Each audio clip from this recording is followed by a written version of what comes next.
The broadcast is now starting. All attendees are in listen-only mode.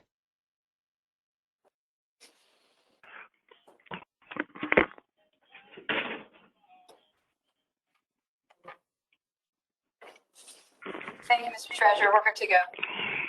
I had to turn down Beth Wood's shag music. That was funny. Ha, ha, ha. Okay, thank you all for joining us. We would like to start out by calling the North Carolina Capital Facilities Agency meeting to order. With that, we have an agenda that's before you, and also for you to know that we have a conflict of interest statement that clearly spells out if anybody on the call has a conflict or an appearance of conflict of interest regarding any matters that are before us, please disclose that at this point. Hearing none, I'd accept a motion for approval of the meeting minutes of April 13th. John Reed so moves. Thank you, Mr. Reed. Do I hear a second? Beth Wood, second. Thank you, Alder Wood. And without objection, we have always conducted these meetings in the COVID world when somebody makes a second or a motion that we accept those as yes votes. Any further discussion? Hearing none, will the clerk call the roll regarding the meeting minute approval? This is Cindy Aiken, and let's see, I guess Mr. Bowen. I'm here. And is that okay? And are you voting to approve the minutes? Sorry. Yes. Thank you. And Treasurer Falwell. Aye. And just to double check, Ms. Wilson is apparently absent. Mr. Hicks said he would be absent, and Mr. Beam is also absent. Okay, motion carries. Okay. Next, we have one agenda item for Campbell University, revenue bonds for educational facilities in the amount of $85 million. That is the loan request. This is the first type of borrowing that Campbell has come to us for since in nearly 6 years. And does staff have anything they'd like to add to this applicant?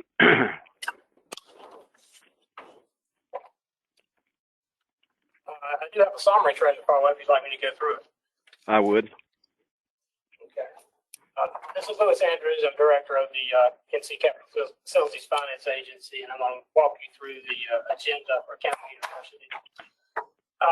Campbell is seeking approval for 2 series of educational facilities revenue refunding bonds, series 2021A and 2021B, for combined total of not to exceed $85 million. The purpose of the refunding is to remove interest rate risk for the series 2014 and 2015 bonds. Currently, the 2014 and 2015 bonds are swapped to fixed, but will convert back to a variable rate in 2024 and 2025 to obtain more favorable and uniform covenants, and also to reduce any risk that would occur during the transition from LIBOR to SOFR index. Swaps are currently indexed to 1-month LIBOR. The proceeds of the 2021A bonds will be used to refund the agency's outstanding educational facilities revenue refunding bonds, series 2024 and 2014 and 2015. Pay the termination fee for the interest rate swap agreement related to the 2015 bond. Refinance a loan entered into by Campbell with Truist Bank to pay the fees and expenses incurred in connection with the sale and issuance of the the proceeds of the 2021B bonds will be used to pay termination fee for an interest rate swap agreement related to the 2014 bond, refinance a taxable loan provided by First Citizens Bank and Trust University in 2020, and to pay fees and expenses incurred in connection with the sale and issuance of the 2021. The terms, the 2021A bonds, 15-year maturity rate, estimated True interest cost is 1.69%. 2021 B bonds, 4-year term, fixed rate, estimated TIC 1.14%. The bond structure will remain the same with level debt payments starting in fiscal years 2028, then declining debt payments in fiscal years 2035 to 2037. Final maturity is not to exceed October 1st, 2036. Estimated debt service coverage minimum of 1.97 times through 2025. Ratings, investment grade rating is expected. It's probably going to be released later today or tomorrow. Of course, Campbell University is a private co-ed institution of higher learning rooted in Christian tradition of the liberal arts and sciences. The university was founded in 1887 and serves approximately 3,400 full-time undergraduate students and a little over 2,100 full-time graduate students. As of May 31, 2021, the university's unrestricted net assets total $240 million.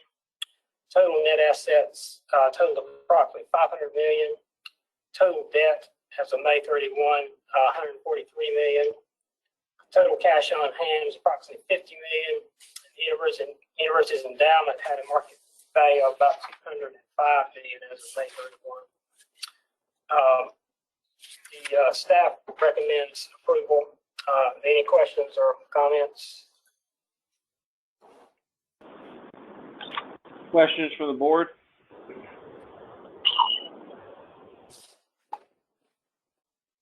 Okay. Hearing none, do I hear a motion to accept staff's recommendation? John Reed, so moved. Dr. Bestwood. Okay, thank you. And Mr. Reed, would you second that, please? I'll second that motion. Thank you. And any further discussion? Hearing none, the clerk will call the roll. Mr. Bowen, Aye. Treasurer Falwell, Aye. assuming Ms. Wilson and Mr. Beam are still absent, motion carries. Okay. Thank you. Thank you, members. I'd like to, for the record, reflect, it's so ironic that yesterday I spoke with my deceased cousin's widow, who now lives in Texas, but Tom Falwell went to Campbell in 1960, and Alter Wood, you might be interested in this, started the business school, started the banking school, started the trust school, and started the MBA school. Died at a young age of 61, and so I'd like to close our meeting today in honor of Tom Falwell from Campbell University. So, do I hear a motion? I'll make that motion. So,